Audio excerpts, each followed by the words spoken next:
Hi, everyone. Welcome to this next episode of Healthy Togetherness. Healthy Togetherness is a video program that teaches fundamental culinary skills for a healthy lifestyle.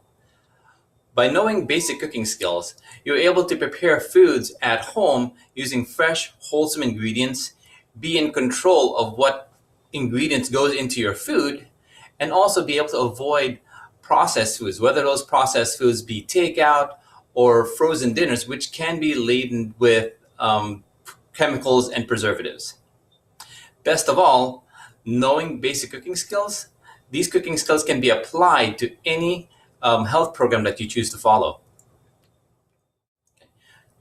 Today in Healthy Togetherness, we're going to be talking about, in my opinion, the most versatile and definitely an amazingly affordable ingredient in the kitchen. And that's eggs. Specifically, shelled chicken eggs. That's as opposed to the boxed egg products such as egg beaters. Eggs are an amazing product from both a culinary and a nutritional point of view. From a culinary perspective, eggs are amazingly versatile. They're great on their own for sunny side up eggs, eggs over easy, scrambled, an omelet, or the party favorite deviled eggs. They're also great as a tool.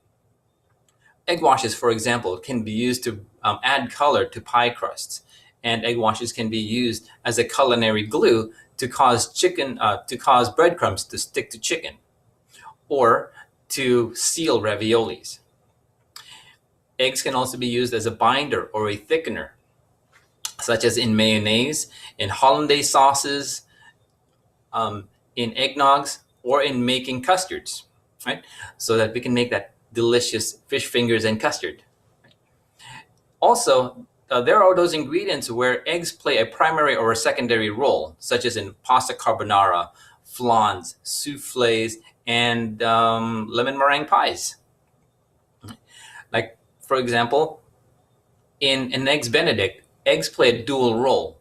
We have the poached egg that sits on top of the bread and the ham, and also the egg is used to make the hollandaise sauce that gets spooned over the dish. Right?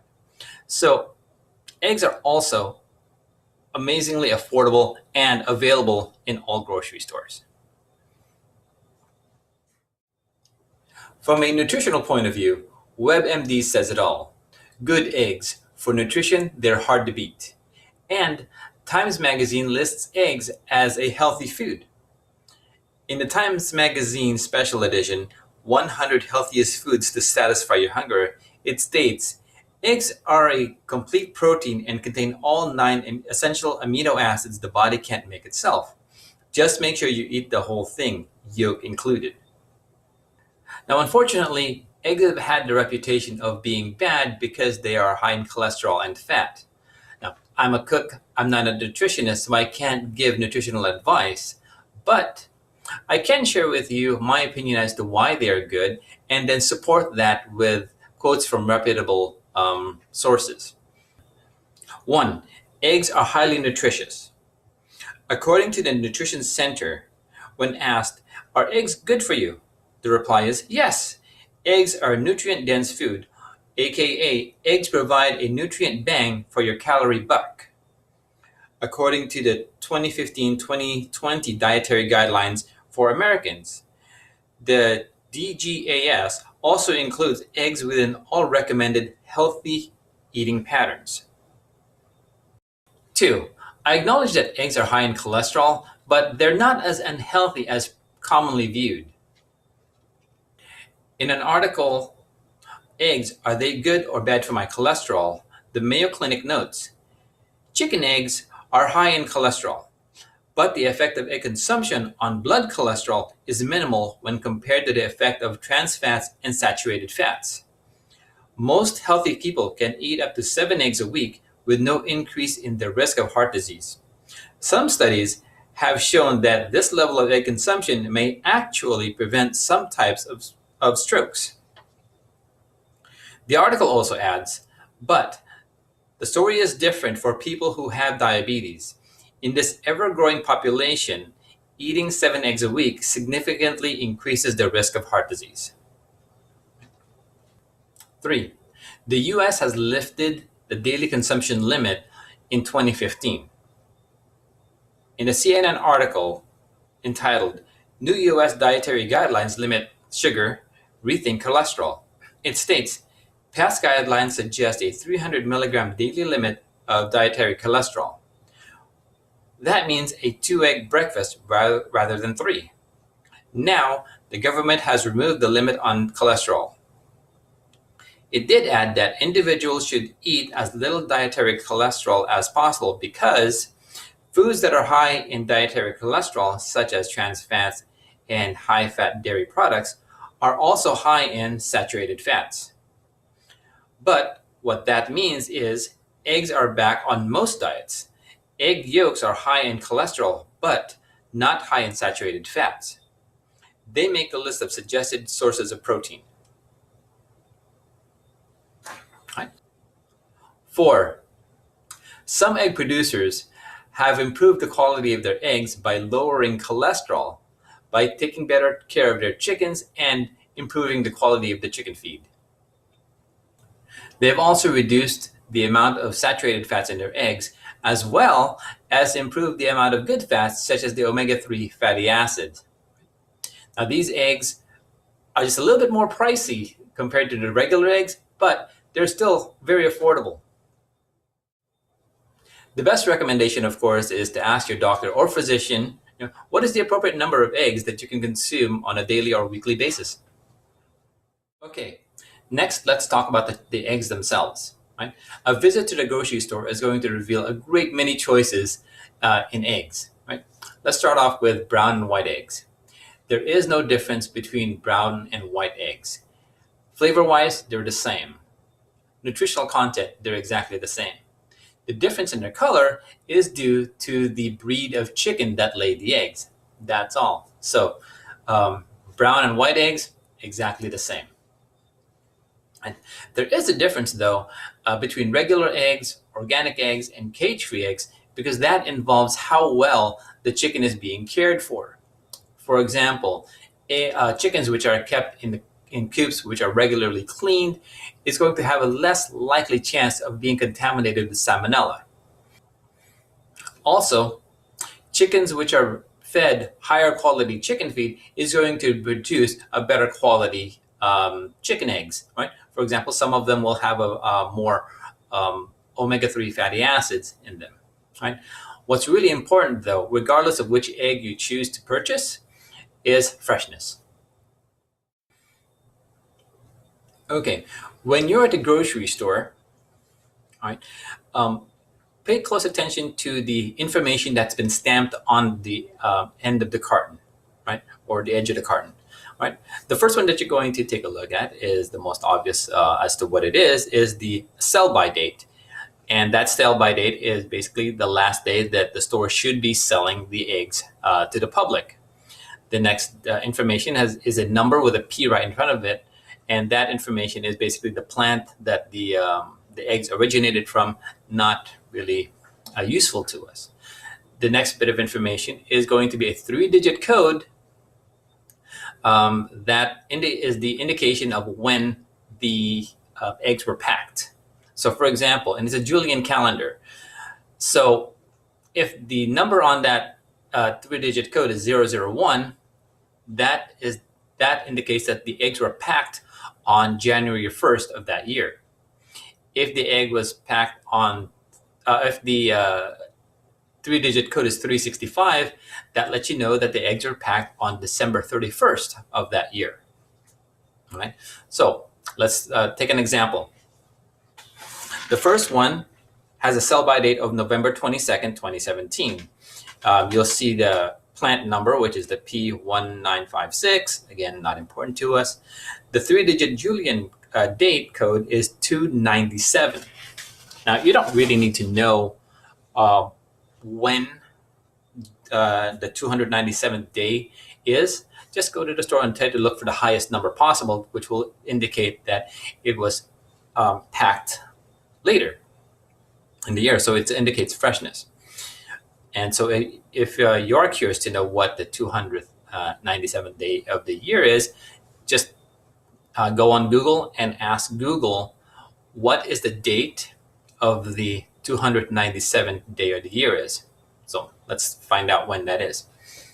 Okay, Google, what is the date of the 297th day of the year? According to Wikipedia, October 24th. October 24th is the 297th day of the year in the Gregorian calendar. Okay, so October 24th is the 297th day of the year. So it's almost a month off compared to the sell-by date, which is fine, which is normal, right? Next example.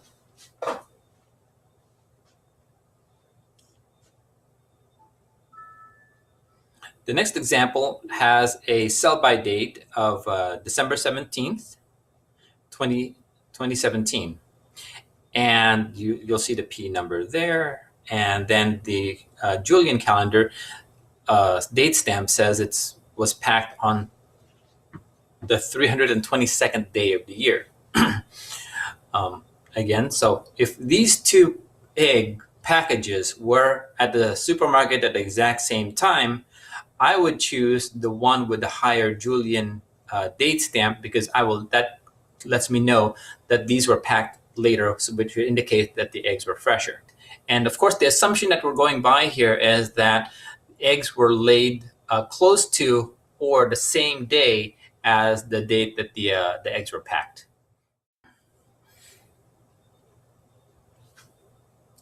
Okay, this next indicator of freshness that I want to share with you is called the buoyancy test. Right?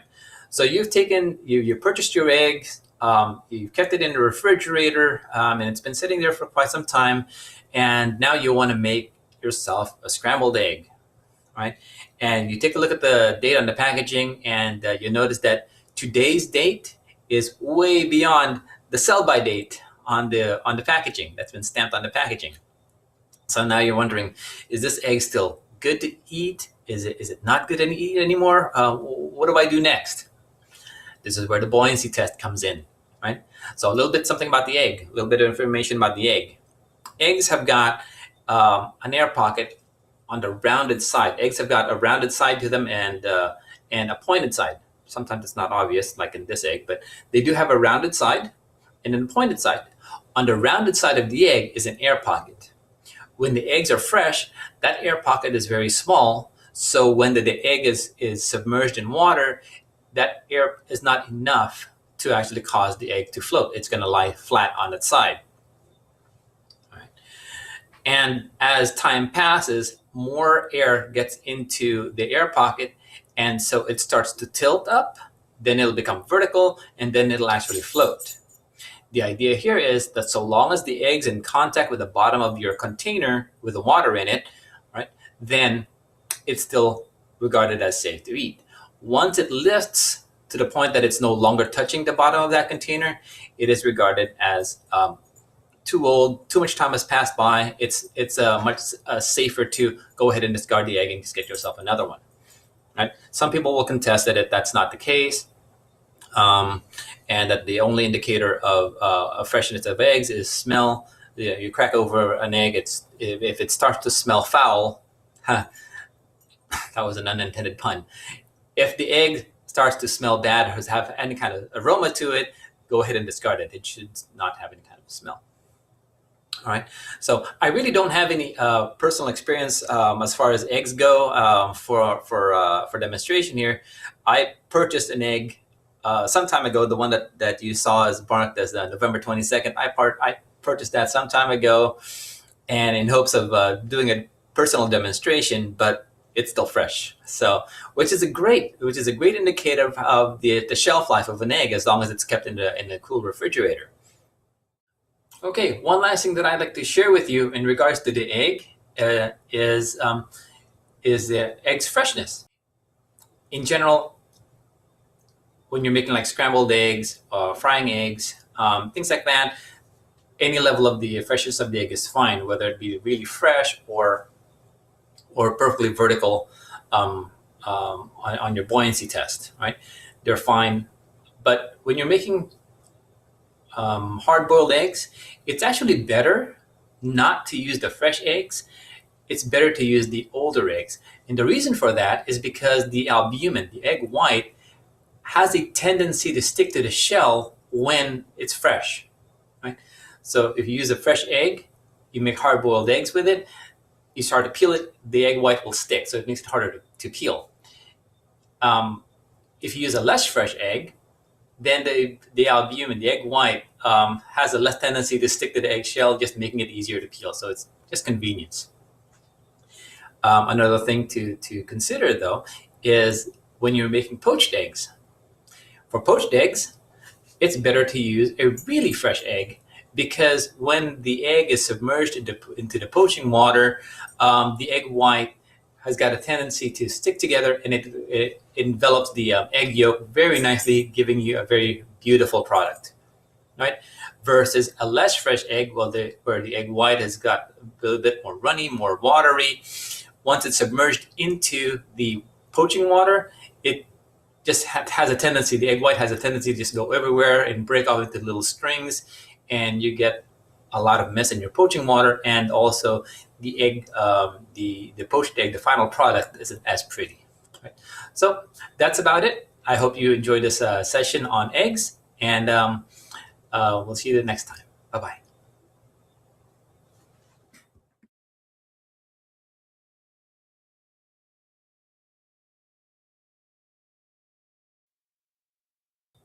4.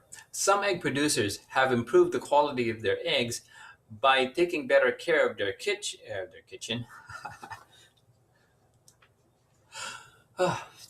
4. Some egg producers have improved the quality of their eggs by taking better care of their